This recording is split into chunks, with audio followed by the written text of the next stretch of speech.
اللہ اللہ اللہ۔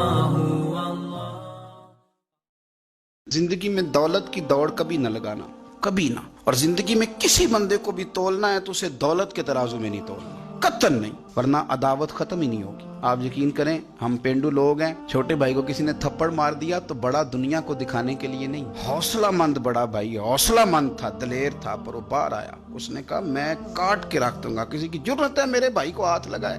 اور اس کی ماں نے بھی کہا، پر اس نے کہا ماں نہیں، میرے پرانو میرے ہوندیا سوال ہی نہیں۔ اوہو، پھر دولت نے بغض پیدا کر دیا۔ پھر وہی بڑا بھائی خود بندوق لے کے چھوٹے پہ تان کے کھڑا ہو گیا کہ کارنل والا پلاٹ دے ورنہ گولی مارنے لگا۔ اوہو، اتنی عداوت دولت کی خاطر۔ حضرت عمر کا زمانہ تھا، بہت سارا مال آ گیا، مسجد نبی میں ڈھیر لگ گئے، تو حضرت فاروق اعظم مسجد نبی کے ستون سے لپٹ کے رونے لگے، آنکھیں چھم چھم برسنے لگی۔ عمر شکر کا ٹائم ہے، آپ رو رہے ہیں، فرمانے لگے حضور کا زمانہ اچھا تھا، سویرے روٹی ملتی تھی، شام نہیں ملتی تھی۔ ابو بکر کا دور اچھا تھا، ایک وقت کھاتے تھے، ایک وقت بھوک کاٹتے تھے، میرے لیے یہ آزمائش رہ گئی تھی۔ اتنے اتنے ڈھیر مال کے آ رہے ہیں، آپ فرمانے لگے تمہیں نہیں پتا، جہاں مال آتا ہے وہاں عداوت بھی آتی ہے، بغض بھی آتا ہے، نفرتیں بھی آتی، اب تباہی اترے گی۔ اب اس کے لیے لوگ لڑیں گے، اب بھاگیں گے، لالچ کے رشتے بنائیں گے، اب لوگوں کو شیشوں میں اتارنے کی کوشش کریں گے، جھوٹ بولیں گے، چاپلوسیاں کریں گے، خوشامدیں کریں گے، تباہی اترے گی۔ او یار، رشتوں کو پیسوں کے ترازو میں نہ تولیں، ورنہ عداوت بڑھ جائے گی۔ دولت بڑا بغض پیدا کرتی، اس کی دوڑ لگ جاتی۔ بھابھی کہتی ہے بھائی سے کہ بڑے بھائی نے خرید لی ہے فلانی چیز، اب تو نہ خریدے تو گزارا نہیں ہوتا۔ وہ بڑی دور چلے گئے لوگ، نفرتیں، عداوتیں عروج پکڑ، کبھی نہ تولیں، کبھی۔ او یار، بھائی سے پلاٹ اچھا ہوتا ہے، بھائی سے پلاٹ اچھا ہوتا ہے، ماں جایا بھائی، اس سے دولت اچھی ہوتی ہے، اس سے مکان اچھے ہوتے ہیں، بھائیوں سے بڑھ کے ہوتی ہیں چیزیں۔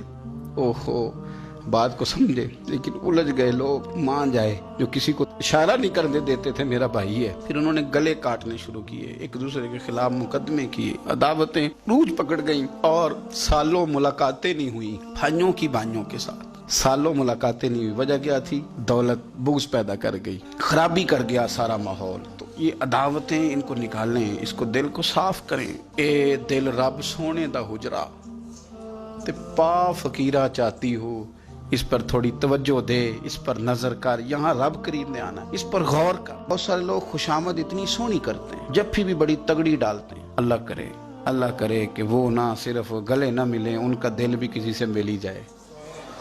ساری زندگی انہوں نے تعلقات بنائے ہیں لیکن پیار نہیں بڑھایا۔ تعلقات ان کے ہیں، وہ بتاتے ہیں میرے بڑے تعلقات ہیں، فلانا سے بھی میرا تعلق ہے، فلانا بھی مجھے جانتا ہے، فلانا بھی۔ تعلقات ہونا اور چیز ہے، لیکن روح اور دل کا رشتہ ہونا اور چیز۔ کیونکہ ہم ذاتی طور پہ کسی کو اچھا جانتے ہی نہیں، کسی پہ آج تک دل کھڑا ہی نہیں ہوا، ہمیں کوئی نہ کوئی کمزوری نظر آ جاتی، اور کچھ لوگ معاشرے میں پرموٹ کرتے ہیں ان چیزوں کو۔ ہم نہ چسکا لے کے سنتے ہیں ایسی باتیں جو ہمارے دلوں میں دوسروں کی عداوت پیدا کرتی ہیں۔ آپ کو پتہ ہی نہیں آپ کے ساتھ لوگ ہاتھ کیا کر جاتے ہیں۔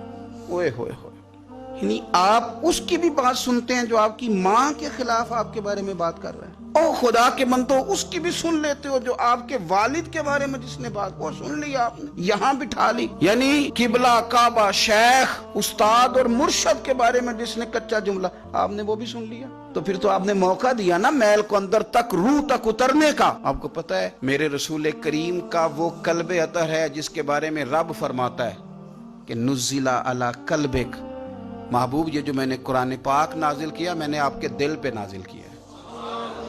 اور اللہ فرماتا ہے محبوب آپ کو اللہ نے اپنے فضل سے، فبما رحمت من اللہ لنت لہم، اللہ نے فضل کر کے آپ کا دل نرم کر دیا غلاموں کے آگے۔ اور یہ میرے رسول پاک کا قلب اطہر ہے۔ حضور فرماتے ہیں کہ میرے گلے سے لے کر ناف تک حضرت جبریل نے انگلی چلائی اور میرا سینہ کھلا اور اندر سے دل نکالا، اور پھر رب نے جو معرفت کے نور بھیجے تھے وہ اس کے اندر داخل فرمائے۔ آپ میری بات کو سمجھے، اتنا پاکیزہ قلب اطہر، کوئی چیز وہاں جا سکتی ہے؟ کسی شخص کا ڈالا ہوا فتنہ معاذ اللہ کوئی سوچ بھی سکتا ہے وہاں تک جائے گا؟ لیکن آپ پڑھیں ترمذی کے لفظ، قلم ٹوٹ گئے، تربیت ختم ہو گئی ان باتوں پہ۔ اتنی بڑی بات، اللہ کے رسول فرمانے لگے سنو بھائی میرے غلاموں، مجھے کوئی بندہ کسی صحابی کے بارے میں کوئی بری بات نہ پہنچائے۔ حضور آپ کا تو دل صاف ہے، آپ کا تو نور علی نور ہے، اس سے تو قرآن گفتگو کرتا ہے, کوئی پہنچا بھی دے گا تو کیا اثر ہوگا, لیکن حضور نے فرمایا وہ دروازہ کھولنا ہی نہیں جس سے لوگوں کی عداوت دل میں آتی ہے. فرمایا کوئی مجھے کسی کے بارے میں کوئی بات نہ پہنچائے, اس لیے کہ میں جب تمہارے سامنے آنا چاہتا ہوں تو کھلے سینے کے ساتھ آنا چاہتا ہوں. آپ کہتے ہیں نہیں جی ذرا سناؤ بھلا وہ کیا کہہ رہا تھا, کرنا بات جلدی کرنا, بڑی پریشانی لگ گئی ہے, جلدی بتا. تو اب وہ بتائے گا تو اندر میل تو آئے گی. لوگ سنتے ہیں, تلاش میں رہتے ہیں. وہ میری بات نہیں ہے, عارف رومی کی بات ہے. وہ کہتے ہیں مکھیاں دو قسم کی ہوتی ہیں, ایک جب بھی بیٹھتی ہے پھول پہ بیٹھتی ہے, لیکن پھر جب چھوڑتی ہے تو شہد چھوڑتی ہے, اور ایک جب بھی بیٹھتی ہے کسی گند پہ بیٹھتی ہے, کوئی کمزوری ڈھونڈتی ہے, کوئی غلط بات تلاش کرتی ہے, پھر جب چھوڑتی ہے تو بیماری چھوڑتی ہے. آپ ان مکھیوں سے بچیں جو گندگی تلاش کرتی ہیں اور پھر آپ کے دل میں بغض اگاتی ہیں. رسول کریم علیہ السلام نے فرمایا خبردار مجھے کوئی بات نہ پہنچانا. جب کوئی بات پہنچ جاتی ہے تو پھر مجمع میں بندہ نظر ڈالتا ہے تو وہ بندہ چبھتا ہے جس کے بارے میں پتا ہوتا ہے کہ اس نے یہ کہا تھا, یہ کیا تھا. تو حضور فرماتے ہیں میں جب تمہارے سامنے جانا چاہتا ہوں تو کھلے دل کے ساتھ جانا چاہتا ہوں.